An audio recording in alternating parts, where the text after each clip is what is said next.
Prediction prediction का मतलब होता है अंदाजा लगाना, ठीक। फ्यूचर आया तो फिर आपको विल लगाना है और वर्ब का फर्स्ट फॉर्म लगाना है, बस।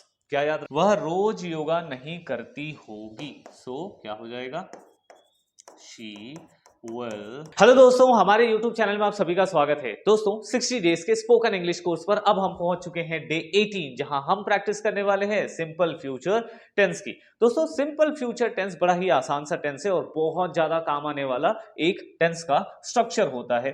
तो चलिए आज इस टेंस की खूब सारी प्रैक्टिस करते हैं और सीखते हैं इंग्लिश, और अपने इंग्लिश को और ज्यादा इंप्रूव करते हैं। दोस्तों अगर आप हिंदी से इंग्लिश ट्रांसलेट करते हैं ना, तो आपको ये वर्ड्स काम आने वाली है। ता होगा, ती होगी या फिर गा। अगर किसी वाक्य के लास्ट में ये आ जाए, जैसे कि मैं कल दिल्ली जाऊंगा, तो जाऊंगा, हम एक नया फोन खरीदेंगे, तो कोई भी ऐसा काम जो आप भविष्य में करने वाले हो, जैसे इस वीडियो को देखने के बाद मैं चाय पीऊंगा, तो आपने क्या किया, आपने एक प्लान बनाया है, आपने एक प्रिडिक्शन किया है, ठीक है। तो जब आप ऐसा करते हैं तब आपको सिंपल फ्यूचर टेंस का इस्तेमाल करना चाहिए, ठीक है। अब अगर आप सेंटेंस को देखेंगे, ये तो हो गई पहचान। अगर किसी वाक्य में हिंदी से इंग्लिश, अगर आपको डायरेक्ट इंग्लिश में सेंटेंस बनाना है, जो कि सबसे ज्यादा आसान होता है लेकिन शुरुआत में थोड़ी मुश्किल होती है, तो आपको इन चीजों पर ध्यान ध्यान देना चाहिए। ये तीन चीजें हैं दोस्तों। प्रिडिक्शन प्रिडिक्शन का मतलब होता है अंदाजा लगाना, ठीक है। जब आप अंदाजा लगाते हो भविष्य का, जैसे कि कल बारिश होगी, या कल मेरा दोस्त आ जाएगा, कल बहुत ज्यादा गर्मी होगी, मेरा पार्सल शाम तक आ जाएगा। जब आप अंदाजा लगाते हो किसी चीज का भविष्य में, ठीक है, जैसे मेरे 80% मार्क्स आ जाएंगे, ठीक है, तो जब आप ऐसे अंदाजे लगाते हो ना, तो फिर आपको सिंपल फ्यूचर टेंस का यूज करना चाहिए। दोस्तों अगर आप किसी भी तरीके का प्लान बनाते हो, जैसे कि अगले साल मैं लंदन जाऊंगा, या फिर 3 महीने में मैं इंग्लिश बोलने लगूंगा, तो ऐसा कोई भी प्लान आप जब बनाते हो, तो उस प्लान में भी आपको सिंपल फ्यूचर टेंस को ही यूज करना चाहिए। फिर प्रॉमिस, जब आप किसी से कोई वादा करते हो, जब कोई प्रॉमिस करते हो कि मैं तुम्हारे बर्थडे में जरूर आऊंगा, तो आपको क्या यूज करना चाहिए, सिंपल फ्यूचर टेंस को। तो दोस्तों ये हो गया कंडीशन जहां पर आपको सिंपल फ्यूचर टेंस को यूज करना चाहिए। अब बिना टाइम वेस्ट किए मैं आपको लेकर चलता हूं इसके स्ट्रक्चर की ओर। दोस्तों स्ट्रक्चर बड़ा ही आसान है। अगर आपने हमारा टेंसेस वाला वीडियो नहीं देखा है तो सबसे पहले वो देखिए। वहां हमने सिखाया है कि कैसे टेंस के 12 फॉर्म्स को एकदम आसान तरीके से याद रख सकते हैं। तो उसका लिंक आपको डिस्क्रिप्शन बॉक्स में मिल जाएगा, जहां से आप प्रैक्टिस कर सकते हैं। टेंस वाले चार्ट में हमने ये बताया है कि आपको सब्जेक्ट और ऑब्जेक्ट हर बार याद रखने की जरूरत नहीं है, क्योंकि ये जो वर्ड्स हैं बार बार हर सेंटेंस में आते ही हैं, और जब आप इनको बार बार रखते हो तो कंफ्यूजन होता है। आपको सिर्फ मेन मुद्दे को ध्यान में रखना है। क्या याद रखना है, सिंपल फ्यूचर आया तो फिर आपको विल लगाना है और वर्ब का फर्स्ट फॉर्म लगाना है, बस। क्या याद रखना है, आपको सिर्फ और सिर्फ याद रखना है विल और वर्ब का फर्स्ट फॉर्म। हाँ यहां शैल भी लगता है, बट आजकल शैल का यूज बहुत ज्यादा कम हो गया है। और अगर आप इंग्लिश में बेसिक्स पढ़ रहे हो, अगर आप इंग्लिश में बिगनर हो, अगर आपने शुरुआत करी है इंग्लिश सीखने की, तो शैल को भूल जाओ। जब आप एक्सपर्ट हो जाओगे आप ऑटोमेटिक उसका यूज करना सीख जाओगे, तो शैल में कोई बहुत बड़ी दिक्कत नहीं है। आप विल से सेंटेंस बनाइए और हर सेंटेंस 100% करेक्ट होगा। तो यहां क्या याद रखना है हमको, विल और वर्ब का फर्स्ट फॉर्म, क्योंकि ये दोनों ना हर सेंटेंस में लगेंगे, ठीक। नेगेटिव बनाओगे दोस्तों तो आपको क्या करना है, नॉट लगाना है विल और वर्ब के पहले। एक चीज का खास ध्यान रखो, हमेशा वर्ब से पहले लगेगा नॉट, बस, फिर सेंटेंस गलत नहीं होगा। दोस्तों जब हम क्वेश्चन बनाते हैं, कौन से क्वेश्चन, यस नो क्वेश्चन, ये वो क्वेश्चन होते हैं जिनके जवाब में आप हाँ या नहीं कहते हैं, ठीक है। तो उस कंडीशन में आपको जो हेल्पिंग वर्ब है उसे बस बाहर लाना है। तो विल सब्जेक्ट, फिर वर्ब का फर्स्ट फॉर्म और ऑब्जेक्ट। चलिए मैं एक सेंटेंस बना के दिखाता हूं, जैसे I will by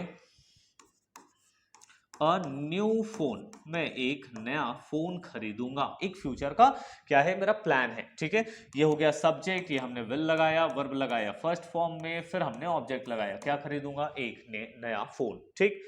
negative sentence ध्यान पे इससे देखियो, मैं नया फोन नहीं खरीदूंगा, तो क्या करूंगा, आई विल, बस यहीं पे नॉट लगा दूंगा, हेल्पिंग वर्ब के बाद not, I will not buy a new phone, मैं एक नया फोन तो नहीं खरीदूंगा, ठीक। जब आपको सवाल बनाने हैं कि क्या तुम नया फोन खरीदोगे, क्या तुम, तो सिर्फ क्या करना है दोस्त, विल लगाना है।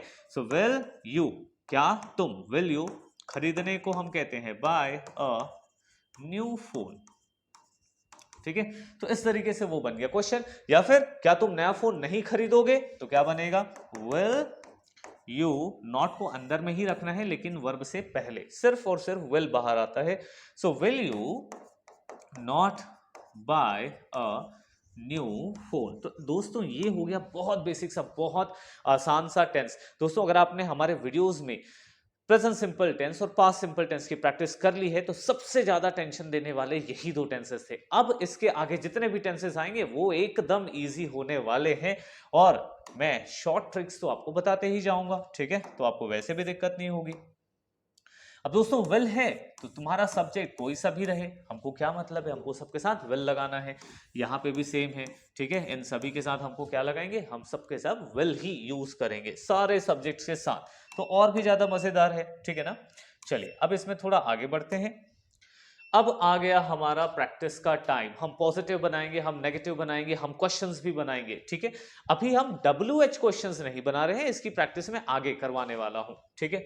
सो प्रैक्टिस में अभी देखो, पॉजिटिव में हमने क्या सीखा था, सब्जेक्ट और ऑब्जेक्ट तो दोस्त हर सेंटेंस में होता है, सिर्फ आपको क्या याद रखना था, विल और वर्ब का फर्स्ट फॉर्म, ठीक है। सो वह क्रिकेट खेलता होगा, सो ही विल प्ले क्रिकेट, ठीक है, क्या होगा, ही विल प्ले क्रिकेट, वह, ठीक है। उसके बाद हमने क्या लगाया, सब्जेक्ट, फिर हेल्पिंग वर्ब, फिर वर्ब फर्स्ट फॉर्म में, और फिर लगा दिया ऑब्जेक्ट, ठीक है। मोहन स्कूल जाएगा, कौन जाएगा, मोहन। अब मोहन के साथ हेल्पिंग वर्ब विल, जहां बात भविष्य की होगी, मतलब फ्यूचर का कोई भी ऐसा काम जब आप इंग्लिश में ट्रांसलेट करोगे तो विल जरूर लगाना। मोहन विल क्या करेगा, गो टू स्कूल। देखो दोस्तों हर कोई रूल पढ़ लेता है बट इंग्लिश वही बोलता है जो प्रैक्टिस करता है। इसके लिए हम एक ट्रांसलेशन का हर दिन एक नया वीडियो लेकर आते हैं जहां पर हम 20 सेंटेंस को ट्रांसलेट करते हैं। ये 10-12 मिनट की वीडियो होती है जहां आप प्रैक्टिस करके अपनी इंग्लिश को इंप्रूव कर सकते हैं। उसके लिए एक इजी तरीका बता रहा हूं, चैनल को सब्सक्राइब कर लो, वो वीडियो हर दिन आप तक पहुंचेगा और आपको सिर्फ और सिर्फ प्रैक्टिस करनी है, ठीक है। चलिए वापस से वीडियो में आते हैं। मोहन विल गो टू, कहाँ जा रहा है, वो स्कूल जा रहा है, ठीक है। ये दोनों मिक्स लग रहे हैं, इसको मैं अलग करता हूं। फिर मैं खाना खाऊंगा, कौन, मैं, सो आई विल, खाने को क्या कहते हैं, ईट, क्या खाऊंगा, खाना, आई विल ईट फूड। फिर वे लोग अंग्रेजी पढ़ेंगे, ठीक है, सो क्या हो जाएगा, दे विल, पढ़ने को हम कहते हैं स्टडी, दे विल स्टडी, क्या पढ़ेंगे, इंग्लिश। अब क्या ध्यान में रखना है, कभी भी इंग्लिश लिखो, मैथ्स लिखो, साइंस लिखो, कैपिटल लेटर से शुरू करना, मतलब बड़े अक्षर से शुरू करना है। गाय दूध देगी, सो क्या हो जाएगा, the cow will give milk. तो ये हो गया हमारा सेंटेंस बड़े ही आसान तरीके से। किसके बारे में बात कर रहे हैं, काउ के बारे में, तो वो हो गया हमारे लिए सब्जेक्ट। फिर हम विल लगा दिए हेल्पिंग वर्ब के तौर पर। देने को हम कहते हैं गिव और दूध को हम कहते हैं मिल्क, ठीक है। हिंदी में अलग तरीके से अरेंज होता है, इंग्लिश में अलग तरीके से अरेंज होता है। चलिए इसकी थोड़ी प्रैक्टिस कराता हूं अगले स्लाइड में। हर एक सेंटेंस इंपॉर्टेंट है, एक एक सेंटेंस इंपॉर्टेंट है। अगर आपको इंग्लिश सीखना ही है ना तो इंग्लिश को सुनना पड़ेगा, जितनी ज्यादा सुनोगे उतना ज्यादा इंग्लिश इंप्रूव होगा। और इसके लिए क्या करना है, सारे सेंटेंसेस का पूरा ट्रांसलेशन देखना है और मेरे से पहले आपको ट्राई करना है, ठीक है। मेरे से पहले तुम स्कूल नहीं जाते होगे, सो क्या हो जाएगा, यू विल। अब नॉट कहाँ लगाना है, हेल्पिंग वर्ब के बाद और वर्ब से पहले। सो यू विल नॉट, जाने को क्या कहते हैं, गो, कहाँ, स्कूल, ठीक है। You will not go school. अब एक सिंपल सा ट्रिक बता रहा हूं, देखो अगर आप ट्रांसलेट करते हो ना, अगर आप जानते हो कि हिंदी से इंग्लिश कैसे करते हैं या इंग्लिश टू हिंदी कैसे करते हैं, तो आप एक चीज को ध्यान दो, क्या, सबसे पहले सब्जेक्ट आता है, फिर आप लास्ट की तरफ चले जाओ, फिर इस तरीके से जब आप नंबरिंग करोगे, ठीक है, मतलब कि पहला वर्ड हिंदी और इंग्लिश में सेम रहता है, फिर पीछे की तरफ से हम आते हैं धीरे धीरे ट्रांसलेट करते हुए। और जब ऐसा ट्रांसलेट करोगे तो वो सेंटेंस कभी गलत नहीं होगा, ठीक है। एक दो चीजों को थोड़ा ध्यान रखेंगे, जैसे तुम स्कूल, मतलब तुम आ गया, फिर हो गए मतलब फ्यूचर है तो हम क्या लगाए, वेल, ठीक है। नहीं को बस यहाँ पे लगाना, फिर उसके बाद क्या आ जाएगा, गो, और कहा, स्कूल, ठीक है। तो वो एक दो जगह पर छोटी छोटी चीजें हैं जहां पे आपको ध्यान रखनी है, बस यहीं पे आपको थोड़ा सा सावधान रहना है। हम फुटबॉल नहीं खेलते होंगे, ठीक है, थोड़े मिस्टेक्स होते हैं हिंदी टाइपिंग में। सो हम का मतलब होगा वी विल, नहीं है तो नॉट। खेलने को क्या कहेंगे? प्ले। देखो सबसे पहला वर्ड हिंदी और इंग्लिश में सेम, फिर हम होगे के लिए लगाए विल, फिर नॉट है तो नॉट लगाओ, फिर खेलते, और क्या नहीं खेलते हैं? फुटबॉल। फुटबॉल को दोस्तों इंग्लिश में सॉकर कहते हैं, ठीक है। फुटबॉल तो उस गेंद को कहते हैं, उस गेम को हम सॉकर कहते हैं। फिर तुम गाना नहीं गाओगे, ठीक है, तुम गाना नहीं गाओगे। So you will not sing song, ठीक है। तुम, फिर उसके बाद गाओगे के लिए विल, अब नहीं है तो नॉट, और गाने को हम कहते हैं सिंग, ठीक है, और गाना सॉन्ग कहलाता है। फिर मेरा दोस्त विद्यालय नहीं जाएगा। कौन नहीं जाएगा? मेरा दोस्त। My friend will not go to, कहा? विद्यालय। इसको हम क्या कहते हैं? स्कूल, ठीक है। वह रोज योगा नहीं करती होगी। सो क्या हो जाएगा? She will not do yoga. She will not do yoga, और रोज को हम कहते हैं एवरी डे, ठीक है। So she will not do yoga every day, मतलब वो हर दिन योगा नहीं करेगी। तो ये हो गए हमारे नेगेटिव सेंटेंसेस। चलिए देखते हैं आगे कौन से टाइप के सेंटेंसेस हमारा वेट कर रहे हैं। सो दोस्तों ये है सवाल, और सवाल है यस नो, तो हमेशा हेल्पिंग वर्ब पहले, फिर आएगा सब्जेक्ट, वर्ब का फर्स्ट फॉर्म और ऑब्जेक्ट। सो ये रहेगा हमारे लिए फॉर्मेट। लास्ट में क्वेश्चन मार्क नहीं भूलना है।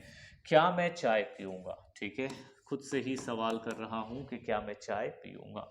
सो विल आई, चाय पीने को दोस्त ड्रिंक नहीं कहना। ड्रिंक तो मतलब कुछ ज़्यादा, जैसे कि जूस हो रहा है, पानी हो रहा है, दूध हो रहा है, जब आप ज़्यादा मात्रा में पीते हो तो ड्रिंक कहलाता है। छोटी मात्रा में पीना है, चाय है, कॉफ़ी हो गया, सिरप हो गया, तो इनके लिए आप वर्ड यूज़ करोगे टेक, वो भी फर्स्ट फॉर्म में। सो विल, फिर सब्जेक्ट आई, फिर उसके बाद वर्ब का फर्स्ट फॉर्म, और क्या है? विल आई टेक टी, ठीक है। क्या हम पैसा कमाएंगे, ठीक है, क्या हम पैसा कमाएंगे? सो विल वी, कमाने को कहते हैं दोस्त earn, will we earn money, will we earn money. फिर क्या वे अपनी कामयाबी मनाएंगे? चलो देखते हैं। विल दे, मनाने को हम कहते हैं, देखो कमाने के लिए तो अर्न आ गया, मनाने को हम कहते हैं celebrate, CELEBRATE। So will they, क्योंकि वे लोग हैं, will they celebrate their success, ठीक है। फिर क्या वह कार चलाएगा, क्या वह कार चलाएगा? सो विल ही, चलाने को ड्राइव, देखो दो पहिया वाहन चलाओगे तो राइड लगेगा, चार चक्के वाली गाड़ी हो गई तो ड्राइव लगेगा। So will he drive car, और क्वेश्चन मार्क। क्या हम सबके लिए खाना बनाएंगे? सो हो जाएगा will we cook food for everyone, ठीक है। So will we cook food for everyone। क्या तुम समय पर पहुंचोगे? सो विल, अब ये देखो ये तो बहुत काम आने वाला सेंटेंस है, हम अक्सर लोगों से पूछते हैं समय पे पहुंच पाओगे या फिर नहीं। सो विल यू, पहुंचने को हम क्या कहेंगे? रीच कहते हैं। सो will you reach on time, so will you reach on time, ठीक है। सी ये हो गया। चलिए आगे बढ़ते हैं। अब है क्या वह कभी झूठ नहीं बोलेगा। अब देखो सवाल भी है और नहीं भी आ गया है ना, तो इसके लिए क्या पढ़े? स्ट्रक्चर हम लगाते हैं विल, फिर सब्जेक्ट, फिर नॉट, फिर वर्ब का फर्स्ट फॉर्म, और फिर लगाए ऑब्जेक्ट, और लास्ट में क्वेश्चन मार्क। सो क्या वह कभी झूठ नहीं बोलेगा? सो विल ही, अब देखो कभी नहीं है तो नेवर होगा। So will he never tell lie, will he never tell lie, कि क्या वो कभी झूठ नहीं बोलेगा। कभी नहीं के लिए हम कहते हैं नेवर। क्या वह मित्रों से मिलने नहीं आएगा? सो क्या होगा? विल ही, नहीं के लिए नॉट, मिलने आएगा। देखो अब दो काम है यहाँ पे, एक तो आना है, दूसरा मिलना है, और किसी भी वाक्य में अगर दो ऐसे ही वर्ब आएंगे, दो काम आएंगे, तो जो आखिरी की तरफ होगा उसको पहले लेना है, और जो बच गया उसको फिर आगे लेंगे। सो विल ही नॉट, आने को आने को हम कहते हैं कम, सो विल ही नॉट कम। और एक वर्ब आने के बाद, एक काम आने के बाद दूसरे काम के पहले आपको लगाना है टू हमेशा। So will he not come to meet, मित्रों से, तो मीट हिज फ्रेंड, और क्वेश्चन मार्क। फिर क्या दिव्या एक सुंदर गाना नहीं गाएगी? सो क्या हो जाएगा? Will Divya not sing a beautiful song. ठीक है, so will Divya not sing a beautiful song. क्या मैं कल 2 बजे फोन नहीं करूंगा? ठीक है, ये नहीं आएगा। So will I not, phone मतलब भी फोन करना होता है और कॉल का मतलब हम जनरली वर्ड कॉल का इस्तेमाल करते हैं। So will I not call, कब? एट 2 o'clock, ठीक है, 2 बजे, और क्वेश्चन मार्क। क्या वह कल कानपुर नहीं जाएगा? सो हो जाएगा will he not go to Kanpur, और कल को हम कहते हैं टुमारो, और क्वेश्चन मार्क। फिर क्या सोहन खाना नहीं पकाएगा? क्या सोहन खाना नहीं पकाएगा? सो हो जाएगा will Sohan not cook food. ठीक है, सो दोस्तों ये रहा आज का हमारा टॉपिक, सिंपल फ्यूचर टेंस। उम्मीद करता हूं आज के इस वीडियो को आपने बहुत एंजॉय किया होगा और बहुत सारी लर्निंग्स ली होगी, मतलब आपने बहुत कुछ सीखा होगा, आपने खूब सारी प्रैक्टिस की होगी। दोस्तों सारे वीडियो को शुरू से लेकर के अंत तक देखो और हर दिन इंग्लिश की प्रैक्टिस करो। क्यों? क्योंकि घर पे इंग्लिश बोलने का कोई माहौल तो होता नहीं है। इन वीडियोस के थ्रू ही आप इंग्लिश को सुन सुनकर अपने इंग्लिश को इंप्रूव कर सकते हैं। तो चलिए दोस्तों, इसके प्रैक्टिस वाले वीडियो में मिलेंगे, जो कि इसका अगला पार्ट होने वाला है। सो अगले पार्ट में हम इसकी खूब सारे प्रैक्टिस करने वाले हैं, तो रूल्स को याद रखिए और प्रैक्टिस करते रहिए। चलिए दोस्तों, मिलते हैं अगले वीडियो में, तब तक के लिए गुड बाय, थैंक यू।